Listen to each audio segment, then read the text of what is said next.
abaarta ka jirta dalka ayaa gaartay heer aad u sarreeya. In ka badan 5 milyan oo qof ayay abaartu saamaysay guud ahaan gobollada dalka. Dadka waxaa ka dhamaaday xoolihii ay dhaqanayeen. Xoolo lagu qiyaasay 7 milyan ayay abaartu saamaysay.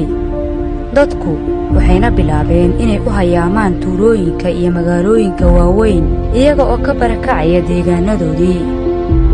meelaha qaarkood waxaa ka bilaabatay in dadku biyo la'aan iyo baad la'aan u dhintaan. waxaa laga cabsi qabaa inay dilaacaan cudurro ka dhasha nafaqa darrada iyo biyaha aan nadiifka ahayn ee ceelasha salkooda ku sii haray. xaaladdu waxa ay qarka u saaran tahay inay isu beddesho macluul la mid ah tii dalka ka dhacday 2011kii. waxaana la gudboon gurmad degdeg ah iyo isku tashi. muwaadin, kaalintaada ka qaado badbaadinta dadkeenna abaarta ba'ani hayso.